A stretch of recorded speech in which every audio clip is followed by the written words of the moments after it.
Paper pencil academy में आज हम पढ़ेंगे कक्षा 4 की एनसीईआरटी की पुस्तक का पाठ 7 दान का हिसाब। एक था राजा। राजा जी लकदक कपड़े पहनकर यूं तो हजारों रुपए खर्च करते रहते थे, पर दान के वक्त उनकी मुट्ठी बंद हो जाती थी। लकदक का अर्थ होता है बहुत ही साफ सुथरे चमकीले कपड़े पहनकर, या आप कह सकते हो कि राजा जी बहुत ही सज धज कर रहते थे और अपने ऊपर हजारों रुपए खर्च करते थे। लेकिन जहां पर बात आती थी दान देने की, वहां पर राजा साहब कंजूस हो जाते थे। राज्यसभा में एक से एक नामी लोग आते रहते थे। नामी लोग, प्रसिद्ध लोग। लेकिन गरीब, दुखी, विद्वान, सज्जन, इनमें से कोई भी नहीं आता था, क्योंकि वहां पर इनका बिल्कुल सत्कार नहीं होता था। राज्यसभा में सभी तरह के प्रसिद्ध लोग आते थे, लेकिन कभी भी गरीब, दुखी, विद्वान, सज्जन अर्थात भले लोग नहीं आते थे, क्योंकि वह जानते थे कि राजा के दरबार में उनका स्वागत सत्कार नहीं होगा, उन्हें मान सम्मान नहीं मिलेगा। एक बार उस देश में अकाल पड़ गया। अकाल उस समय को कहते हैं जब किसी देश में भोजन की कमी हो जाती है, सूखा पड़ जाता है और वहां के लोग भूखों मरने लगते हैं। पूर्वी सीमा के लोग भूखे प्यासे मरने लगे। राजा के पास खबर आई। वे बोले, यह तो भगवान की मार है, इसमें मेरा कोई हाथ नहीं है। अपने देश पर पड़ी इस प्रकार की विपदा पर राजा ने कहा कि यह जो विपदा या समस्या आई है, यह ईश्वर की देन है, इसमें मेरा किसी तरह से कोई भी हाथ नहीं है। मेरे द्वारा यह समस्या उत्पन्न नहीं हुई है, इसीलिए मैं इस विषय पर कुछ नहीं कर सकता। लोगों ने कहा, महाराज, राज भंडार से हमारी सहायता करने की कृपा करें। राजा का भंडार जो हीरे जवाहरात धन धान्य से भरपूर होता है। लोगों ने कहा कि आप राज भंडार से हमारी सहायता करें, जिससे हम लोग दूसरे देशों से अनाज खरीदकर अपनी जान बचा सके। राजा ने कहा, आज तुम लोग अकाल से पीड़ित हो, कल पता चलेगा कहीं भूकंप आया है, परसों सुनूंगा कहीं के लोग गरीब हैं, 2 वक्त की रोटी नहीं जुटती। 2 वक्त की रोटी नहीं जुटती मतलब लोगों को 2 वक्त की रोटी भी खाने को नहीं मिलती, लोग इतने गरीब हैं। इस तरह सभी की सहायता करते करते जब राज भंडार खत्म हो जाएगा, तब मैं ही दिवालिया हो जाऊंगा। दिवालिया अर्थात मैं ही कंगाल हो जाऊंगा। यह सुनकर सभी निराश होकर लौट गए। तो राजा का उत्तर क्या था? राजा ने कहा कि आज अकाल आया है, कल भूकंप आएगा, परसों मैं सुनूंगा कि लोग गरीब हो गए हैं, उनके पास 2 वक्त की रोटी भी खाने के लिए नहीं है, और इसी तरह से अगर मैं सबकी सहायता करता रहूंगा तो एक दिन मैं कंगाल हो जाऊंगा। राजा की इस तरह की बात सुनकर सभी लोग वहां से चले गए। इधर अकाल का प्रकोप फैलता ही जा रहा था। प्रकोप मतलब अकाल का बुरा प्रभाव। ना जाने रोज कितने ही लोग भूख से मरने लगे। लोग फिर राजा के पास पहुंचे। उन्होंने राज्यसभा में गुहार लगाई, दुहाई महाराज। गुहार लगाने का मतलब उन्होंने राज्यसभा में याचना की, विनती की, और क्या कहा? दुहाई महाराज, महाराज हम पर कृपा कीजिए, आपसे ज्यादा कुछ नहीं चाहते, सिर्फ 10,000 रुपए दे दें तो हम आधा पेट खाकर भी जिंदा रह जाएंगे। राजा ने कहा, 10,000 रुपए भी क्या तुम्हें बहुत कम लग रहे हैं? और उतने कष्ट से जीवित रहकर लाभ ही क्या है? लोगों ने कहा कि राजा, हमें सिर्फ आप 10,000 रुपए दे दीजिए, हम आधा पेट भोजन करेंगे लेकिन हम जिंदा रह पाएंगे।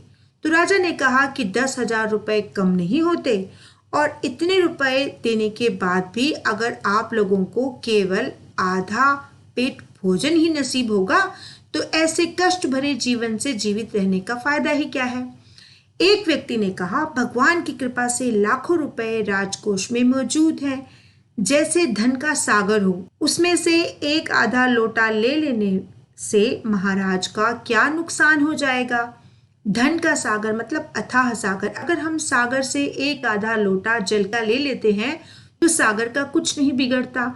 उसी तरह से राजा के पास जो धन धान्य के भंडार है, अगर उसमें से थोड़ा सा उन गरीब लोगों को मिल जाएगा तो उससे राजा का कुछ भी नुकसान नहीं होगा। राजा ने कहा, राजकोष में अधिक धन है तो क्या उसे दोनों हाथों से लुटा दूं अर्थात मैं खुले दिल से उसको खर्च कर दूं। एक अन्य व्यक्ति ने कहा, महल में प्रतिदिन हजारों रुपए इन सुगंधित वस्त्रों, मनोरंजन और महल की सजावट में खर्च होते हैं। यदि इन रुपयों में से ही थोड़ा सा धन जरूरतमंदों को मिल जाए तो उन दुखियों की जान बच जाएगी। सुगंधित मतलब खुशबूदार। महल में हजारों रुपए खुशबूदार वस्त्रों, मनोरंजन और सजावट पर खर्च होते हैं, लेकिन अगर उसमें से थोड़ा सा धन जरूरतमंद जिनको जरूरत है उनको अगर मिल जाएगा तो उनकी जान बच जाएगी। यह सुनकर राजा को क्रोध आ गया और राजा गुस्से से बोला। क्रोध का मतलब होता है गुस्सा। क्या बोला राजा ने गुस्से से? राजा ने कहा, खुद भिखारी होकर मुझे उपदेश देते हो, मतलब मुझे सीख देते हो। मेरा रुपया है, मैं चाहे उसे उबाल कर खाऊं या तल कर। उबाल कर खाऊं या तल कर का मतलब है कि मैं अपने पैसे को, अपने धन धान्य को जैसे मर्जी खर्च करूं, मेरी मर्जी। तुम अगर इस तरह बकवास करोगे तो मुश्किल में पड़ जाओगे। इसीलिए इसी वक्त चुपचाप यहाँ से खिसक जाओ, मतलब यहाँ से चले जाओ। राजा का क्रोध देखकर लोग वहां से चले गए। राजा हंसते हुए बोला, छोटे मुंह बड़ी बात, अर्थात मेरी हैसियत तो नहीं है मगर फिर भी मैं आपसे यह बात कह रहा हूं, अगर 100-200 रुपए होते तो एक बार सोच भी सकता था। पहरेदारों की खुराक 2-4 दिन कम कर देता और यह रकम पूरी भी हो जाती, मगर 100-200 से इन लोगों का पेट नहीं भरेगा। एकदम 10,000 मांग बैठे। छोटे लोगों के कारण नाक में दम हो गया है। नाक में दम मतलब परेशानी आ गई है। राजा परेशान हो गया है। यह सुनकर वहां उपस्थित लोग हाँ हूं कहकर रह गए। हाँ हूं कहकर रह गए मतलब राजा की बातों में अपनी सहमति देकर रह गए, मगर मन ही मन उन्होंने भी सोचा, राजा ने यह ठीक नहीं किया। जरूरतमंदों की सहायता करना तो राजा का कर्तव्य है। 2 दिन बाद ना जाने कहां से एक बूढ़ा सन्यासी राजसभा में आया। उसने राजा को आशीर्वाद देते हुए कहा, दाता कर्ण महाराज, बड़ी दूर से आपकी प्रसिद्धि सुनकर आया हूँ, यानी कि आपकी लोकप्रियता सुनकर मैं यहाँ पर आया हूँ। सन्यासी की इच्छा भी पूरी कर दें। अपनी प्रशंसा अर्थात अपनी तारीफ सुनकर राजा बोला, जरा पता तो चले तुम्हें क्या चाहिए। यदि थोड़ा कम मांगो तो शायद मिल भी जाए। सन्यासी ने कहा, मैं तो सन्यासी हूं, मैं अधिक धन क्या करूंगा।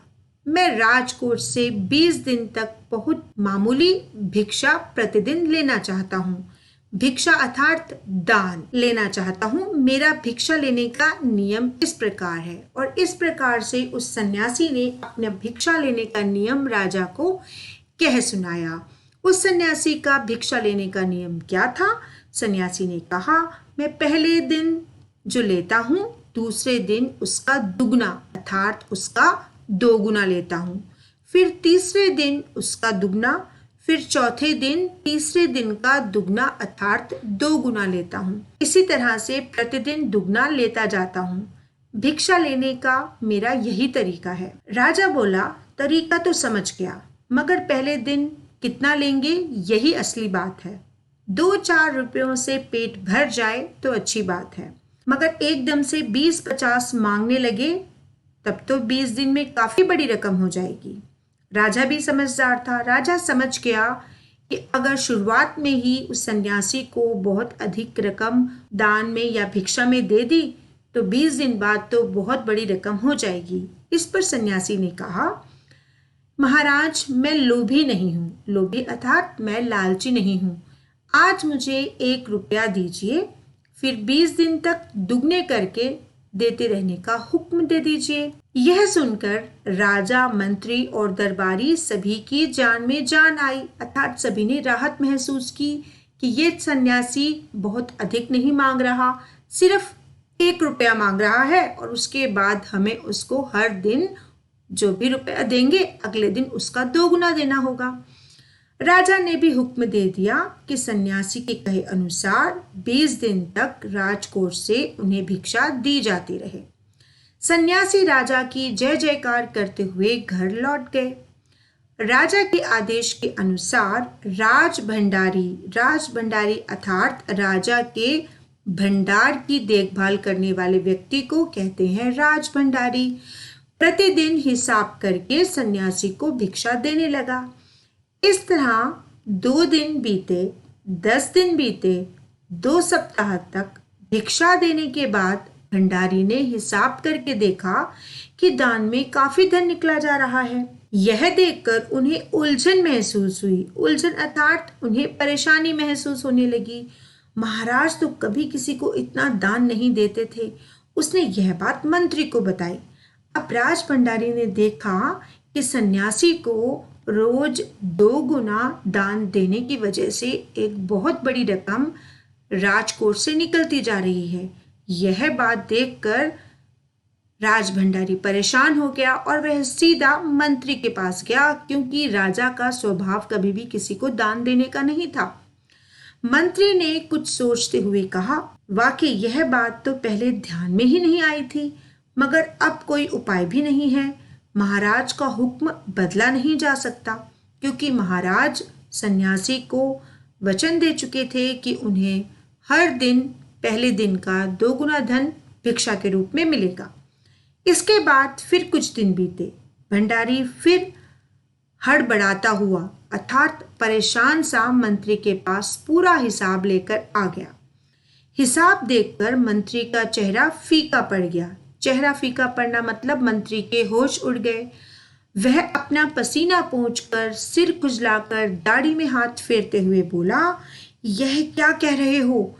अभी से इतना धन चला गया है तो फिर 20 दिनों के अंत में कितने रुपए होंगे? भंडारी बोला, जी पूरा हिसाब तो नहीं किया है। मंत्री ने कहा, तो तुरंत बैठकर अभी पूरा हिसाब करो।